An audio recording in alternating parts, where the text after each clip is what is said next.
अकस्मात एक बार एक बच्ची ने पूछ लिया कि क्या क्रोध पे हम विजय प्राप्त कर सकते हैं। हमारे पास बहुत सारी क्रोध होती है, क्या यह इसका उपयोग हम किसी धनात्मक वर्ग के लिए कर सकते हैं।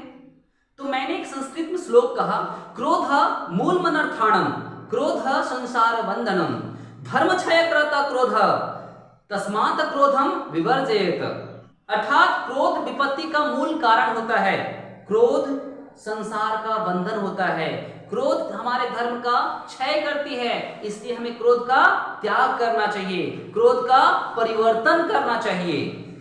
इसका मतलब है कि यदि हम चाहें तो अपने क्रोध को परिवर्तित कर सकते हैं। क्रोध एक मानवीय प्राकृतिक स्वभाव होता है जो हर व्यक्ति के पास होता है। कोई भी ऐसा व्यक्ति नहीं कह सकता कि हम क्रोध से वंचित हैं। हर व्यक्ति के पास कुछ ना कुछ थोड़ी बहुत क्रोध होती है, लेकिन अलग अलग लोग इसका अलग अलग उपयोग करते हैं। कुछ इसका दुरुपयोग करते हैं, कुछ इसका उपयोग करते हैं। हमें कोशिश करना चाहिए कि हम अपने क्रोध को काबू में करें और उसका धनात्मक उपयोग करें। क्रोध यूं ही नेगेटिव होता है, लेकिन चाहे तो इसको पॉजिटिव बनाया जा सकता है। जिस प्रकार से आचार्य चाणक्य ने अपने क्रोध के कारण हमने अपनी शिखा को खोल दिया और वचन लिया कि जब तक मैं इस वंश का, मगध के जो धनानंद का वंश है उसका राज व्यवस्था को कंप्लीट नष्ट न कर दूं, तब तक मैं अपनी शिखाओं को नहीं बांधूंगा। उन्होंने अपने क्रोध को नेगेटिव ऊर्जा नहीं दिया, उन्होंने अपने क्रोध को पॉजिटिव ऊर्जा दिया। उन्होंने कहा कि इसके लिए मैं पहले से तैयारी करूंगा, फिर जाके इस पर काम करूंगा।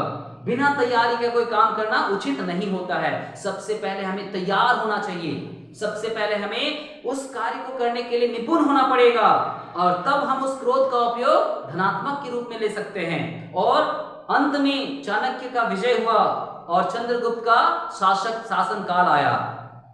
तो जिस प्रकार से चाणक्य ने अपने क्रोध को वश में किया और उसको धनात्मक दिशा दिया, उसी प्रकार से हमें भी अपने क्रोध को वश में करना चाहिए। हमें भी अपना क्रोध को दबाना चाहिए, हमारे अपने शरीर में स्टोर करना चाहिए। आपको भी पता होगा कि जब बहती हुई धारा, जल का जो धारा होती जब बहती है, उससे हम लोग ऊर्जा उत्पन्न नहीं कर सकते हैं, बिजली का उत्पादन नहीं कर सकते हैं। लेकिन उस धारा को रोक दें तो एक समय उसकी क्या होगी, धारा की गतिशील ऊर्जा जो होती है वो बदल जाएगी, किसमें, स्थितिज ऊर्जा में, पोटेंशियल एनर्जी में। उस समय उस पोटेंशियल एनर्जी का उपयोग हम बिजली का उत्पादन करने में करते हैं, जो हमारे लिए बहुत ही उपयोगी है। उसी प्रकार से यदि हम अपने शरीर में उत्पन्न ऊर्जा को, नेगेटिव ऊर्जा को, क्रोध को स्टोर करते जाएं, तो एक समय हमारे पास अति कह सकते हैं विशाल ऊर्जा